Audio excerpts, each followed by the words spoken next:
Bad audio always ruins good video, but Premiere Pro actually has a secret weapon that can help you with audio issues pretty fast. It's called the Essential Sound Panel, and today I'm going to show you the exact tools that I teach my students, tools that will help you clean up dialogue, balance levels, repair noise, and get to a good audio mix that's a good starting point in less time. If you've ever struggled with your audio post-production in Adobe software, this tutorial is the one you've been waiting for. Let's jump in. Okay, so here we are in Premiere Pro, and we're in the editing workspace, and let's just hypothetically say that we've finished our edit, and we now need to do some audio mixing. So what I've got here is a trailer from a short film that I worked on a number of years ago. I think it's about 8 years ago now, and we've got the trailer for that short film, and we need to do the audio mixing for that trailer. And what I've done, if you look at the, I think it's 6 different tracks here, is I've separated everything out onto kind of individual tracks. So I've got dialogue tracks for each of the characters in the trailer. It's Abby, Alex, and Ruben. Those are the first 3 tracks. Then I have some sound effects on sound effects 1 and 2, which is audio tracks 4 and 5. And then I've got a music track, which is audio track 6. And this is quite important. You need to separate your individual pieces of audio out onto separate tracks, and that makes it easier to work with them individually and then bring them together collectively as well later on when you're mixing. Okay, so I want to show you the Essential Sound Panel, and you need to move over to the audio workspace. And that's over here. There's a little button on the top right here called Workspaces. If you click that guy, you move all the way down and you can go to the audio workspace.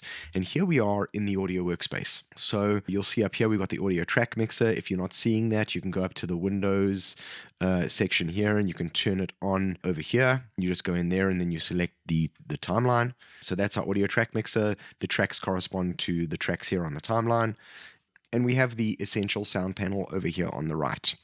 So the first thing you're going to notice is that you essentially have to select a piece of audio, and then you can tag it based on a few different audio types. So you've got dialogue, music, sound effects, and ambience. So I know that these first 3 tracks are dialogue, so I can essentially click and drag and select all of those pieces of dialogue, and then I can label those as dialogue, and then this then gives you all of the different options that you can use to tweak your audio. We'll get to those in a second. Below that, we've got 2 sound effects tracks. So you can select those sound effects and then label those as sound effects, and you have a few options that you can then use in the Essential Sound Panel for sound effects.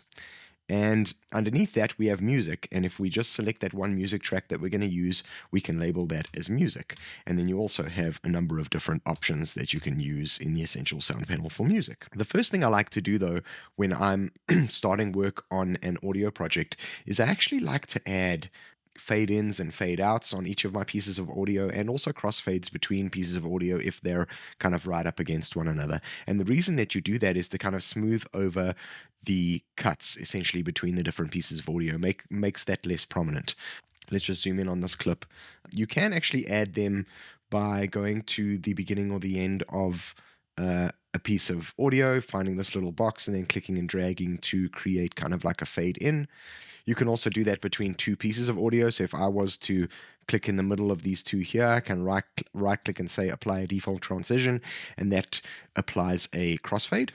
Well, what I actually like to do to save a little bit of time is I like to use a shortcut that will add these fades to every piece of audio on my timeline.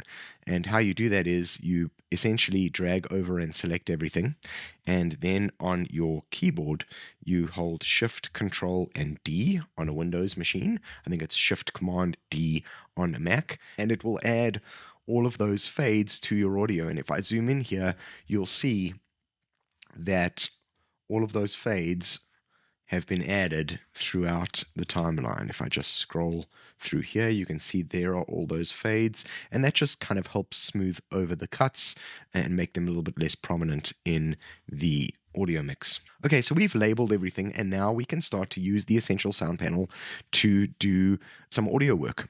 So I'm going to select all of Abby's dialogue, which we've labeled already, and I'm going to go under loudness first. And what I like to do there is I like to click this auto match button, and what that does is it kind of levels things out for the dialogue and makes sure that kind of the peaks are consistent and the overall level of each of those pieces of dialogue are consistent. So I'm going to auto match those to one another. Okay, I'm going to then select Alex's dialogue as well. I'm going to auto match those, and then I'm going to select Ruben's one piece of dialogue. He only has one piece of dialogue in this trailer, and I'm going to hit auto match there, and it's essentially auto matched all of those to a target loudness of -23 LUFS. Okay, so the next thing I'm going to do is maybe a little bit of cleanup. So we've got an AI feature in the Essential Sound panel for dialogue called Enhanced Speech, and what that essentially does is it kind of gets rid of any kind of background noise. It essentially enhances the speech, makes it a little bit more prominent. So I sometimes like to use this. I think it will depend on, you know, how clean your dialogue is. But if you wanted to use this, essentially you would select the clips you wanted to use it on and click enhance, and I would maybe dial it back to about 3-ish. I find that, if you go too high, the voices start to sound a little bit robotic. So I'm going to go through and do enhanced speech for all of the audio on each of the dialogue tracks. Okay, there we go. We've done that. The next thing I want to do is I'm going to select all of Abby's dialogue here, and I'm going to just take you through the rest of the different options here. So I'm going to close down enhanced speech. I'm going to close down loudness. Let's actually look at preset up here first. So if you go here, there's a whole lot of different presets that you can select, and that will then dial in certain settings under each of these different sections based on that preset. I'm not going to use a preset. I actually like to go in and dial in my settings myself. So we've looked at enhanced speech and we've looked at loudness. Let's go under repair here, and this is where you can repair your audio, so reducing noise or rumble, dehumming the dialogue as well, de-essing, getting rid of those sibilant sounds, and potentially reducing reverb if you were recording in a location and there was maybe a little bit too much reverb. When you're dehumming, it depends on essentially what continent you're in. In North America, where I am right now, we would dehum at 60 hertz. Europe and some other African countries, you would probably do it at 50 hertz. Okay, but that's repair. I don't necessarily think there's any kind of noise reduction that I need to do here, but those are different settings you could experiment with your audio. Then we have clarity, and that comes down to kind of dynamics, compression, EQ. So what I would do here is, I know that Abby has kind of like a high tone voice. I might also turn on the dynamics a little bit. It's going to analyze the clips, and then I'd probably kind of leave it somewhere around kind of the 3 area, and then I'd probably also turn on the EQ, and I would EQ it for like a subtle boost for a high tone voice. And that's what I would do for Abby's dialogue.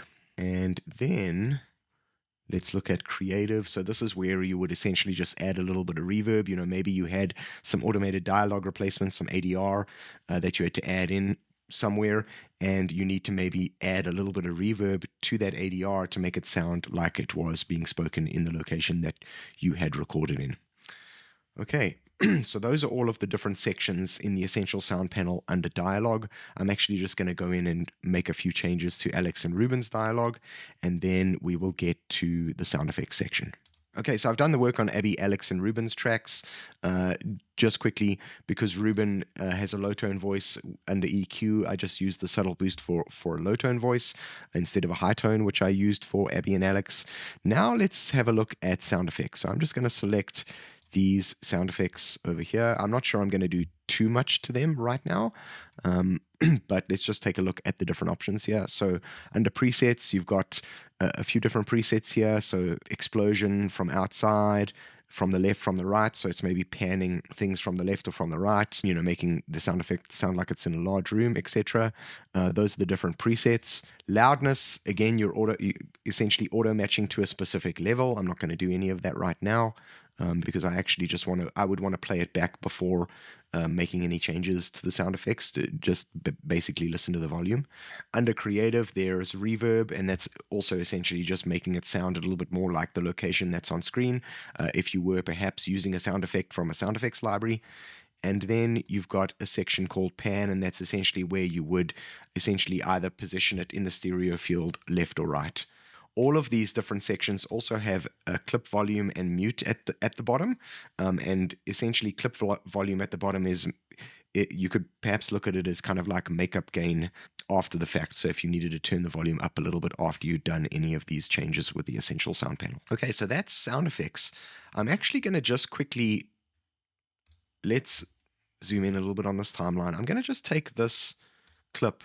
I want to just clear its audio type right now. We'll make it a sound effect again in a second, but I want to make this hypothetically just ambience, just so I can take you through the different sections for ambience in the Essential Sound panel. So under presets, you've got focused and from the outside, room tone, wide and deep. So that's obviously just different ways to EQ the ambience for different applications.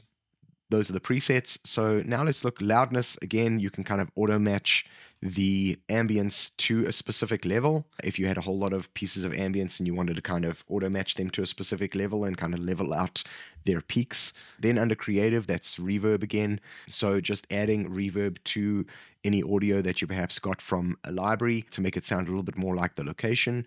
Then you've got stereo width, which essentially kind of widens or narrows the sound across the left and right channels. And then you've got something called ducking.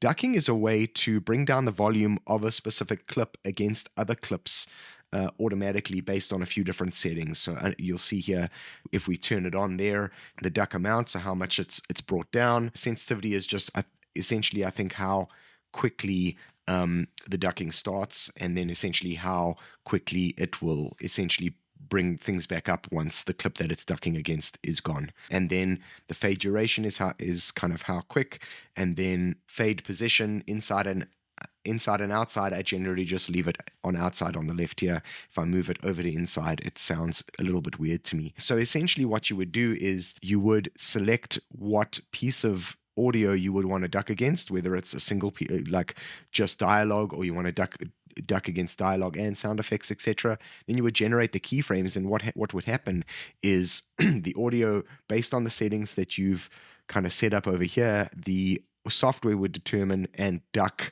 the audio against other audio, and I'll kind of show you how to do that with the music below. Okay, so that's ambience. So what I'm actually going to do here is I'm going to just select it, I'm going to clear the audio type, and I'm going to make sure again that I make that a sound effect. So now let's go down to our only piece of music in this trailer. I'm just going to kind of zoom out, and let's go back to the beginning. So in the Essential Sound panel under music, if you go to the presets, you can see that there's a few different presets there: balanced background music, ducking against everything, hard vocal ducking, etc.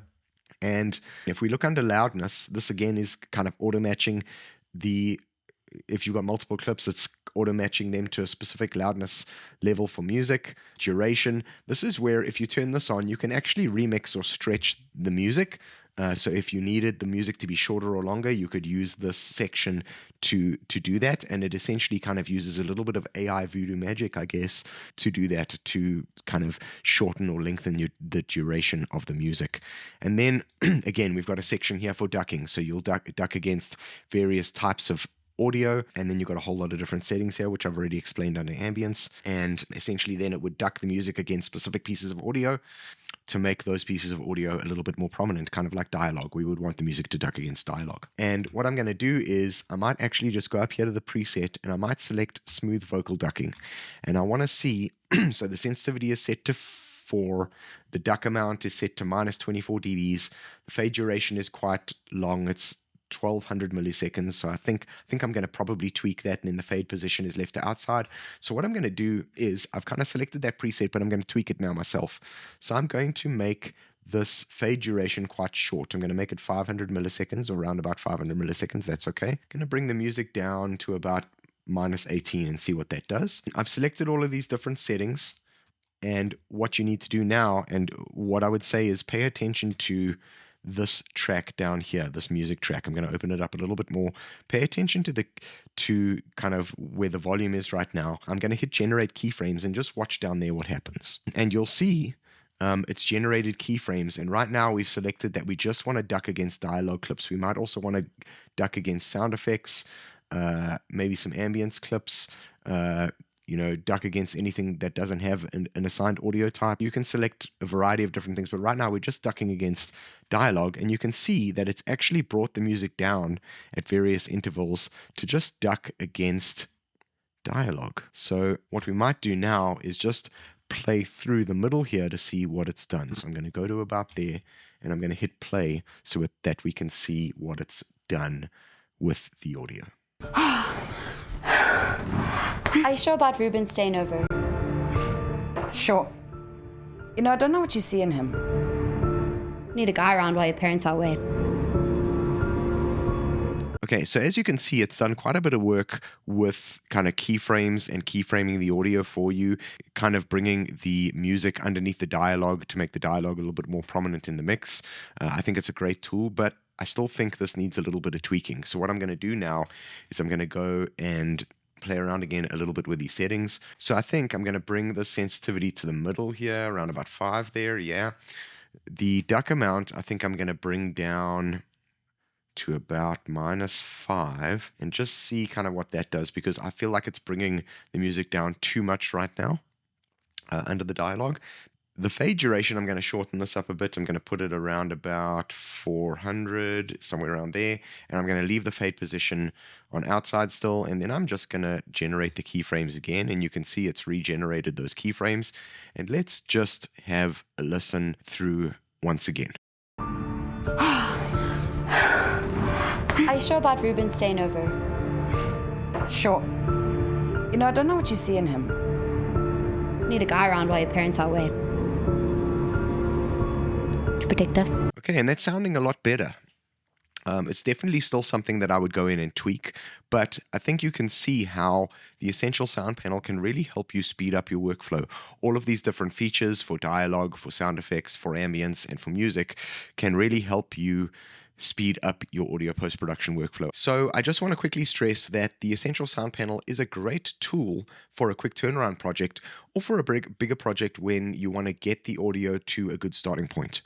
You know, you most likely will still need to tweak things, but it's definitely going to help you speed up your audio post-production workflow. You know, if this tutorial helped you finally kind of understand the Essential Sound panel and what it can actually do, hit the like button and maybe comment down below which feature you think will be the most helpful for your workflow. And if you enjoyed this video, I think you'll find this next one pretty helpful as well. I'll see you there.